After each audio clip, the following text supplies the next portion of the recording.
It's no surprise that the writing community is filled with drama. I mean, these people are authors, shocking twists are kind of their thing. Enter the late Susan Meachen, an indie romance author based out of Tennessee. With an ever-growing collection of self-published titles, she described herself as a wife, a mum, a meme, and a friend, and over the years she built up a small but loyal fan base who loved her work. However, in 2020, tragedy struck when it was announced that Susan had passed away. Her online friends and fans were heartbroken over this loss, posting tributes and encouraging others to buy her books to support her grief-stricken family. And now, 2 years later, Susan has come back alive and well. Today let's take a look at this truly bizarre hoax that has rocked the writing community and the internet at large. Also, before we start, I just want to really quickly apologize that I'm not at my usual setup and I have like a generic door background. The reason is because there's prohibitively loud construction noise right next to my house that is literally like shaking everything, and it's so loud, so unfortunately I will have to film at like a different location for the moment, and hopefully I'll be able to sort something out, but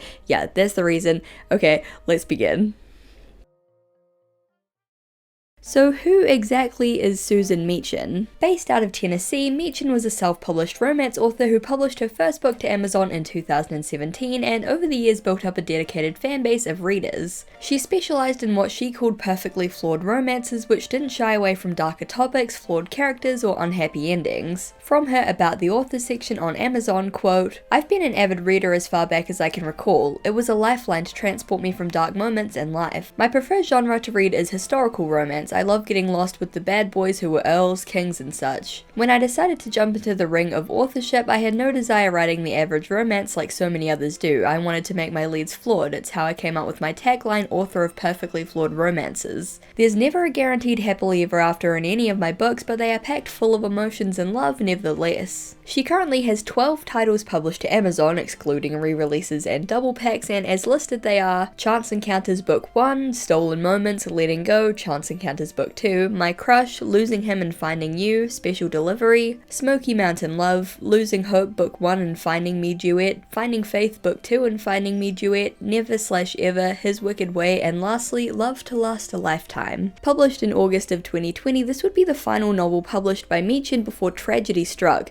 but we'll get there. Anyway, these stories are pretty standard cliche romances utilizing a lot of common tropes within the romance and erotica space. City girl falls for country boy, country girl torn between staying in the country where her childhood crush lives or moving to the city, sweet childhood friend vs rugged bad boy love triangle, super rich guy falls in love with struggling girl who has a dark past, and of course mafia romance. Because if TikTok POVs have taught me anything, it's that people are weirdly into mafia bosses for some reason.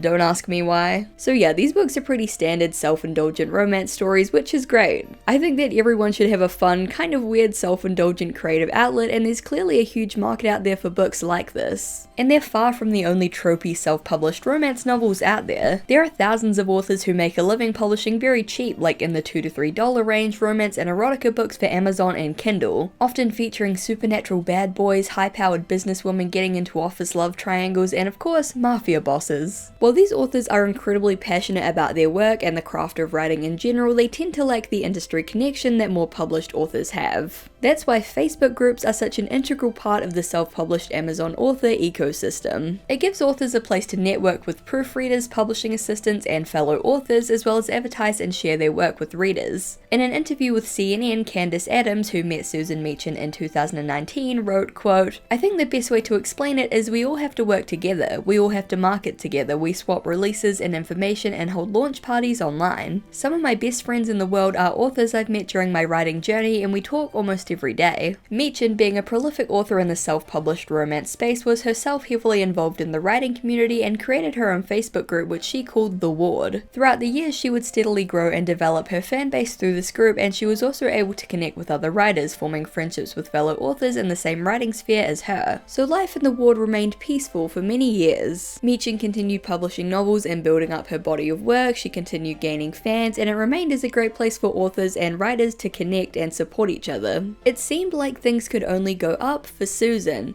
until tragedy struck, or so it seems. On September the 1st of 2020, Susan Meachen made a worrying post to the ward reading, quote, "Everyone, my virtual assistant will be keeping the ward as I am taking my leave of the industry. Treat her with the respect she deserves. She put up with my bipolar ass for almost 4 years without a moment's hesitation along the way. No one should want to die when they work for themselves, and every day it got to the point that I'd rather be dead than to deal with the industry and the people who swear that they are friends. I've had some dog-eat-dog jobs in my life, but this one is by far the most vicious with the least amount of money. Enjoy your time in this world, because trust me, not one of us is getting out of it alive, and not one book status will be spoken of once your last breath is drawn. Peace, love, butterflies." After this odd post, the group remained largely dormant, with members wondering what exactly was going on. They got their answer on the 22nd of October when Meachen's virtual assistant and the group's administrator made a shocking post to the ward, quote, "Please share. Before Susan Meachen passed away, she had written her last book, Love to Last a Lifetime. She wanted to have it published by her daughter's wedding. This is it. It's on pre-order now for $1.99. Release date is October 30th. Hold on, wait, before Susan Meachen, what? This was the first that anyone in the group had heard of the author passing away, and shock and confusion immediately set in as they began flooding the admins with questions. A day later, on the 23rd of October, Susan Meachen's daughter made a clarifying post to the ward using her mother's account. It read, quote, "Sorry, thought everyone on this page knew my mum passed away. Dead people don't post on social media. I've been on this account for a week now finishing her last book, my wedding gift from her. If you'd like to talk to some of the people who have been helping me, let me know. We've asked for very little from everyone, but I'm asking that you leave the virtual assistant alone. She has been a saint through all of this and she deserves some peace. Again, please be respectful. Now here's a link to her last book, and goodbye." Obviously, everyone was completely floored and heartbroken over this news, and while it was never explicitly mentioned, it was insinuated that Meachen had taken her life as a result of bullying and harassment that she'd faced from the writing community. While many friends and fans were grief-stricken and upset, others were angry at the harassment and bullying that the author had faced from her peers and readers, and several members of the community began their own campaigns of harassment directed at those that they believed were responsible. Samantha A. Cole, a fellow author who had previously been friends with Susan Meachen, wrote in a Facebook post, quote, "We grieved for the loss of the woman we considered a friend. I personally was harassed by another author who loves to create drama, claiming I was one of the authors who bullied Susan." The ward then became a solemn place for fans to share their grief and post condolences. The page shared multiple awareness and prevention fundraisers, and a group of authors even dedicated a quote-unquote paranormal bully romance anthology to her memory. The dedication, written in the Bully King anthology, reads, quote, "For Susan Meachen, an author of what she called perfectly flawed romances. The world is a little less bright without her. Words can hurt, but they don't have to. Words can also heal. Let's keep the bullying where it belongs, in fiction." We don't even have time to get into the rabbit hole that is paranormal bully romance as a genre,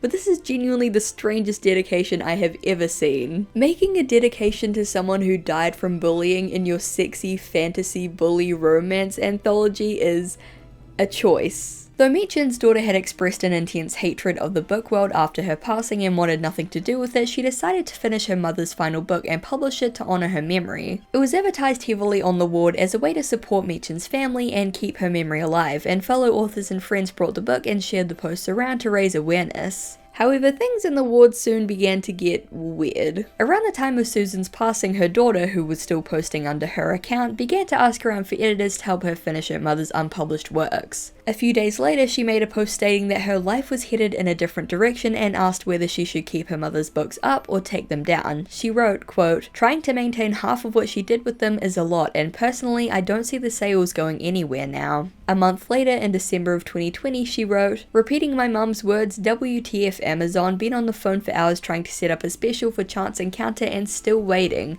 More details when we're done." In January, things appeared to have worsened still, as she wrote, quote, "Mum's book sales and page reads have declined since she passed to 0 this month. We are looking for PR/someone to work her books. I work the audiobooks a few days a week, and hell, it's hard to give them away, let alone sell one." Things finally came to a head in February, quote, "Unless something changes in the next 21 days, all of my mum's books will be unpublished. Her paperbacks will be going on sale, then unpublished. The only way you'll be able to get the books will be through audio. Her sales and page reads have been zero for a few months now, and it's a waste of my time to work them every morning after work with zero movement. Hell, we hired a publishing assistant to help and it's not helped any so far, so if you want any of her work, then now's the time to pick them up. Also, this account will be dark except for audio promoting. This strangely bitter post confused and upset many, especially when Meachen's virtual assistant posted to the ward to confirm that her daughter had indeed taken all of her books offline. Apparently things hadn't changed in the last 21 days, and the lack of sales drove Meachen's daughter to unpublish all of her novels and stop posting to the ward. Though Meachen's daughter had seemingly abandoned the group, the admins tried to keep it alive for the sake of the fans. A few new admins were added during early to mid 2021, including one called TN Steel. Aside from a few new admin announcements, writers and fans checking in with each other, and tribute rest in peace posts, the group remained largely quiet for the next few years. At the end of 2022, Meachen's virtual assistant made a post apologizing for her absence and explaining that she was preoccupied with some pretty serious personal circumstances. She wanted to pass the group on to a new owner rather than closing it down, which she felt would be a disservice to Susan and her work. The previously mentioned administrator TN Steele replied to this post writing, quote, "I'll take it. I will overhaul it in hopes that it pleases you and Susan." She followed this up with a post on November 5th which read, "Evening/morning everyone, my name is Trina and I'm the new owner of this group. I plan to make this the place to be on every given day. Parties, games, meme wars and so on. Who's ready to win some book money this coming week? I'll be around for an hour or so if anyone wants to ask me questions." Though this was a little bit of an odd development, absolutely nobody could have been prepared for the shock twist that the story took in January of 2023. I debated on how to do this a million times and still not sure if it's right or not. There's going to be tons of questions and lots of people leaving the group, I'd guess, but my family did what they thought was best for me and I can't fault them for it. I almost died at my own hand and they had to go through all that hell again. Returning to the ward doesn't mean much, but I am in a good place now and I'm hoping to write again. Let the fun begin. Which brings us to today. The fallout from this bizarre hoax has sent shockwaves around the internet and it has gone well and truly viral. And yeah, it kind of makes sense. I mean, this author had literally faked her death for 2 years just to come back with a Facebook post and a let the fun begin, so to say people were bamboozled would be an understatement. Readers and fans were completely floored, but it was those closest to Meachen who were the most hurt. Author Samantha A. Cole made a lengthy Facebook post explaining her side of the story as someone who had been friends with Meachen. In this post, she included screenshots of herself confronting the author, who emphasized that this wasn't her decision. She had been admitted to the hospital during a mental health crisis, and her family made the decision to make a fake death announcement while she was away. She understood what they did and emphasized that this wasn't a ploy to sell more books, as none of them had even sold, and she was working with a psychiatrist. Book editor and author Casey Hill, who was also close with Meachen and helped her edit her book, said that there were many red flags early on. The day before the announcement of her passing, Susan had actually messaged her to let her know that she would be going to a mental health institution. She also noted that all of the posts written by the author's quote-unquote daughter had Susan's exact mannerisms and writing styles, and the TN Steele account had been made less than a month after Susan allegedly passed. In an interview with the Daily Mail, Casey Hill wrote, quote, "No one knew it was her, but she admitted to me that TN Steele was indeed her. She deleted it once she came out alive." She also confirmed that the author had a pretty extensive history of mental health struggles, which they both had in common and would confide in each other about. Accusations of the entire hoax being a scam in order to peddle books and make money from donations have obviously been flying around, and this is where things get murky. Samantha A. Cole made a follow-up post on Facebook with over 50 screenshots of conversations that she had with friends and associates of Meachen, as well as images of fundraising and donation posts from the ward. It reads in part, quote, "The following are screenshots from multiple sources. One is from a fundraiser in 2019 for Susan Meachen because Susan has been going through a rough couple of months. Her kidneys have worsened and are shutting down. Her next option is dialysis. She is not eligible to be on a kidney transplant list as she also has lupus. She's been given the chance for an experimental surgery, her insurance will not approve it, and her co-pays for specialists are extremely high. Not only was money raised, but Susan Meachen thanked everyone for participating in the fundraiser. This is not the only fundraiser that was held for her, but Susan Meachen has been a busy little bee and has been deleting events and posts as fast as she can before they can get screenshotted. But it looks like she's missed a few. There's one screenshot concerning a fundraiser for her husband's surgery to remove a mass on his head that they needed to pay for it up front. As you'll see further in screenshots, that surgery was never needed nor happened.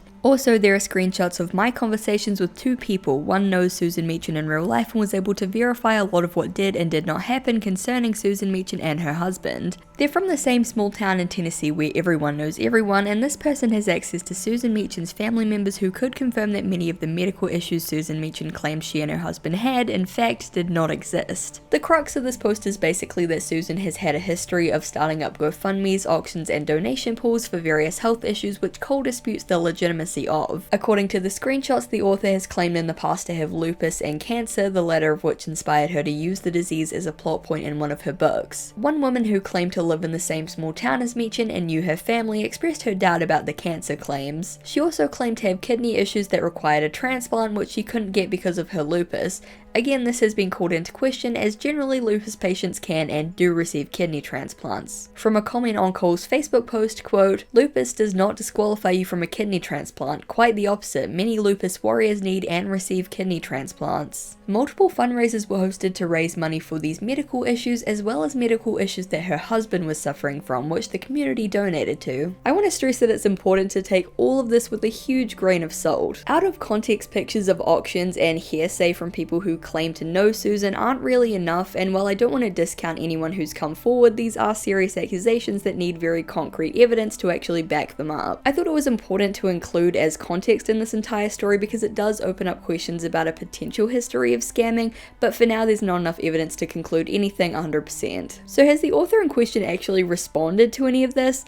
Well, as far as I can tell, no. There's a supposed interview with Susan Meachen on a Substack called Upstream, which has been heavily shared around on Twitter, but according to Samantha A. Cole, this is likely fake. The Susan Meachen Twitter account that reached out to Upstream to give this interview was fake, having only been created in 2023 when the real Susan Meachen's Twitter account has been around for years. Additionally, tons of high-profile news outlets have reached out to her for comment, including the BBC, the Daily Mail, and the New York Post, so why would she only agree to give an interview for an obscure Substack? Thankfully, Upstream decided to remove the interview portion of the article after people started raising questions about its validity, but unfortunately that hasn't stopped it from spreading like wildfire on Twitter. Similarly, a screenshot of the author apparently admitting that this was all an elaborate hoax that she had orchestrated from day one has been debunked by Cole and others who knew Meachen. This is all to say that there's a lot of misinformation surrounding this whole situation, so again, liberal helping of salt. Aside from a few scattered text conversations and those completely fake interviews, the author has been otherwise quiet on the topic. Understandably, there are a lot of mixed opinions when it comes to this whole mess. Some feel that leading your friends and fans into thinking that you've passed away when you're actually completely alive and well is unforgivable, while others don't think that Susan can be blamed for something that her family did. Casey Hill mentioned in her interview that Meachen's husband didn't like when she wrote, as a lot of the subject matter was heavy and would worsen her mental illness. This lends credence to the theory that maybe her family felt that writing wasn't good for her and took the opportunity of her being in treatment to put a stop to it, which would be incredibly bizarre, but to be honest there aren't really many explanations for this entire situation that aren't incredibly bizarre. Personally, I think that two things can be true at once. It's clear that the author in question genuinely struggles with mental health issues, a point which is often left out of conversations about this whole drama. There's absolutely nothing wrong with taking a break from the book world, stopping your work to get treatment, or even quitting writing altogether, but you cross a line when you lead your friends and loved ones into thinking that you're literally gone. Even if the family was responsible for making up this lie, the Tea and Steel account became active just a month after that initial post. It seems like she had been quietly maintaining an internet presence for quite some time, and as such she really should have let everyone know that she was alive as soon as she could. Many of the authors personally connected with Meachen expressed feelings of immense guilt, believing that they didn't do enough to help her, or if they had just been there to talk to her at the right time they could have prevented it in some way. That's truly heartbreaking, and to put the people that you care about through such trauma is really terrible. As for the claims of fraud and manipulation, well, again, things are murky and it's clear that we don't have the whole picture.